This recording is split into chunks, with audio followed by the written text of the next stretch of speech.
Eu comecei o programa de ontem trazendo o caso do jovem Wellington, que foi assassinado durante uma ação da polícia na cidade de Boa Ventura. E hoje eu volto a falar sobre o assunto, porque a Polícia Militar, o comando da Polícia Militar, se posicionou sobre esse assunto.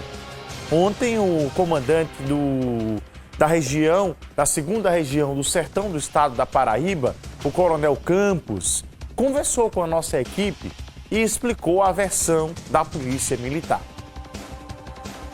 Esta ocorrência ela foi executada dentro dos parâmetros da lei. Não é uma ocorrência totalmente legal, ela não foi arbitrária. Os policiais agiram com a força moderada, utilizaram os sinais sonoros e reflectivos, giroflex e sirene, para solicitar a parada do veículo. Fato esse que eles não obedeceram e empreenderam fuga. Foi necessário utilizar um disparo de arma de fogo para neutralizar os pneus do carro. Esse disparo atingiu um dos ocupantes, que veio a óbito. A Polícia Militar lamenta muito esse óbito do cidadão. Entretanto, foi localizada uma arma dentro do veículo. Já é uma situação de flagrante. Foi preso um que estava no carro também, foi apresentado na delegacia. E um terceiro que estava no carro fugiu. Nós não vislumbramos nenhuma ocorrência desastrosa, pelo contrário, os policiais tiveram toda a cautela de não desferir tiros de arma de fogo desnecessários. Esse disparo, a intenção era atingir pneus do veículo. Lamentamos a perda da vida do rapaz, mas nós temos que enxergar que se todos três estivessem em situações normais, não precisava sair nesse veículo, baixava-se os vidros, abria-se as portas, se identificavam.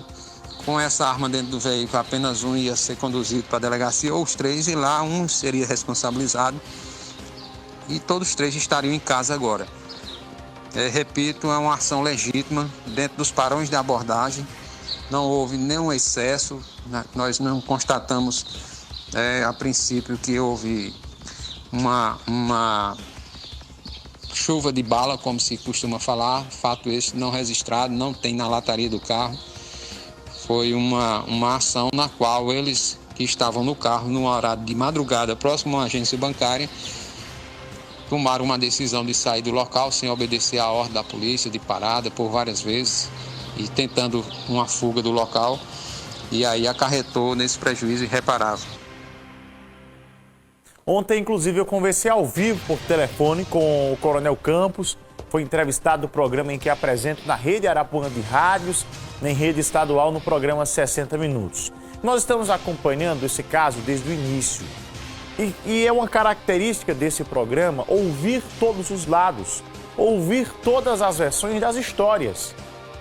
E eu converso neste momento com o advogado criminalista Max Cabral, ele que está fazendo a defesa do outro rapaz que estava dentro do carro com o Etim, como era conhecido. O doutor Max Cabral está ao vivo comigo, não é isso?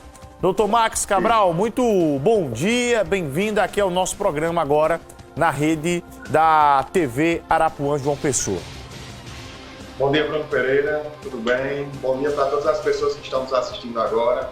É importantíssimo esse espaço que você está dando para a gente também, até para a elucidação dos fatos, para a sociedade ela ter ciência e ter conhecimento do que é que está acontecendo dentro desse processo, né?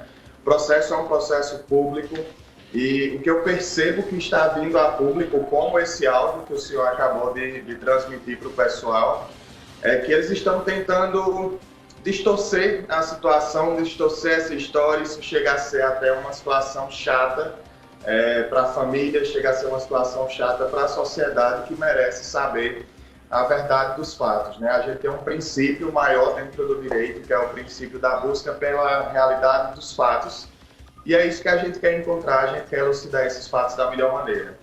Essa alegação de que existia uma terceira pessoa, por exemplo, dentro do carro é totalmente falsa, não existia.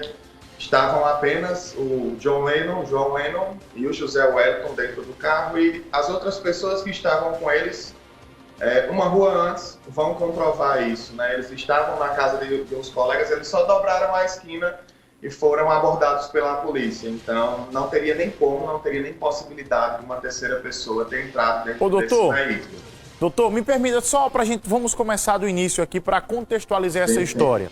A polícia militar, a versão da polícia, vou contar a versão da polícia e aí eu quero ouvir a versão que o senhor, claro, vai dizer agora representando, claro, o seu cliente. A versão da polícia é que eles receberam uma ligação através de 190, dando informação que havia um veículo Prisma suspeito, esse veículo era suspeito, nas mediações de uma agência bancária da cidade.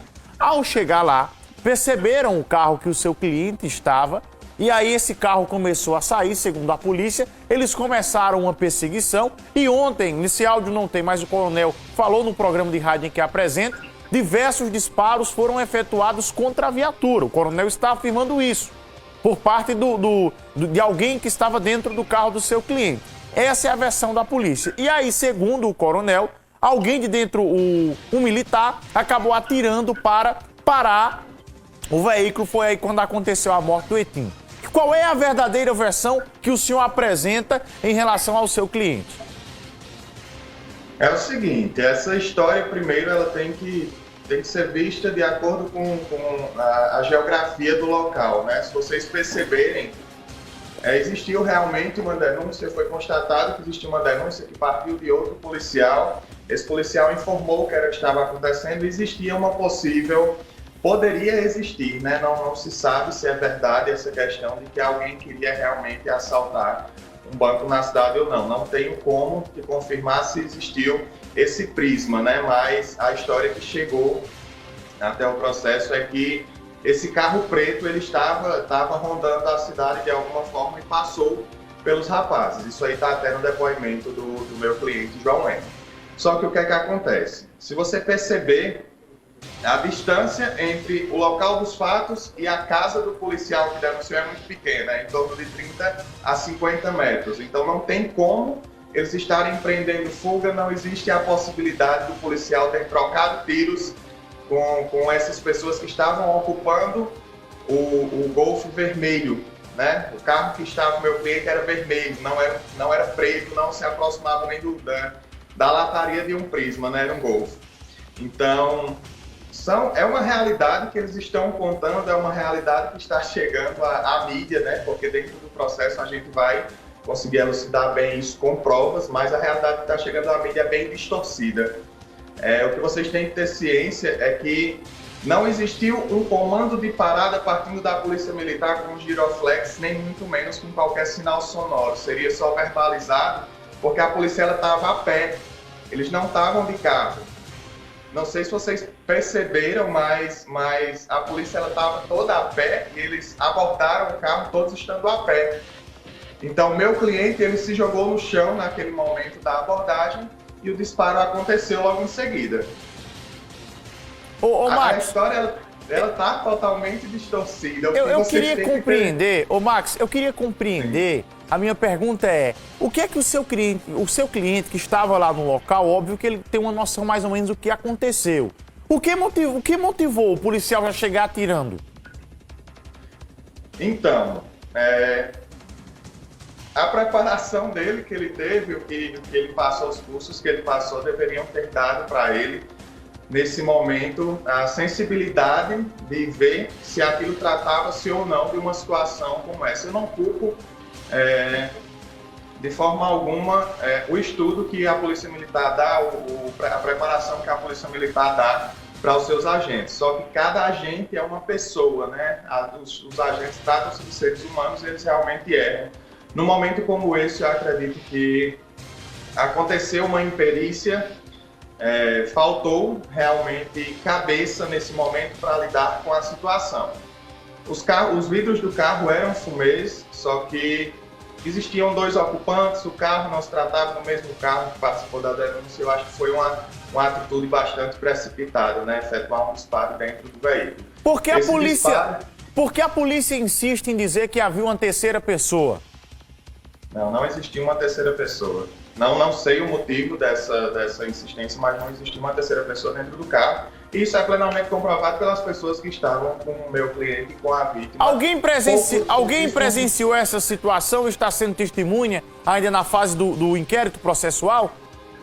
Sim, com certeza. Tem um dos vigilantes que passava pelo local que falou com os rapazes pouquíssimos segundos antes do fato acontecer. Eles só dobraram a esquina, eles estavam numa casa que era bem próxima do local do fato. Eles só saíram dessa casa, dobraram a esquina e o fato aconteceu. Tá tudo muito bem elucidado, o processo ele não está difícil de chegar à verdade. Entendeu? Tem alguma imagem de câmera que pode auxiliar na investigação?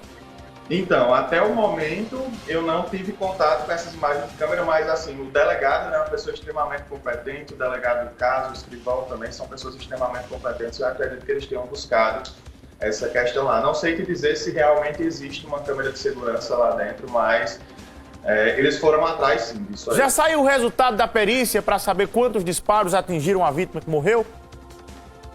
Foi só um disparo que atingiu ele. Em qual região do corpo? Foi na cabeça. Na região da cabeça, né?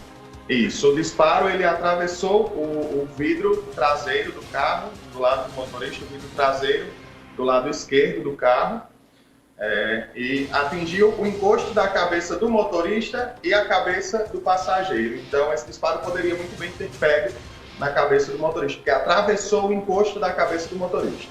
Me diz uma coisa, o senhor na condição de advogado, já que está tendo acusação de disparo, naquele momento o senhor poderia inclusive solicitar o exame da pólvora. Isso aí foi solicitado por parte do cliente?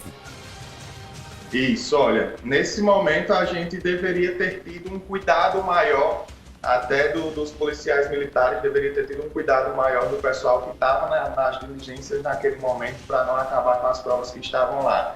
Mas da forma como se desenrolou o processo no dia dos fatos, não foi possível requerer esse exame. Eu não estava presente nos fatos, era outro advogado também no escritório, mas não vi acontecer esse tipo de perícia por parte da Polícia Civil no momento.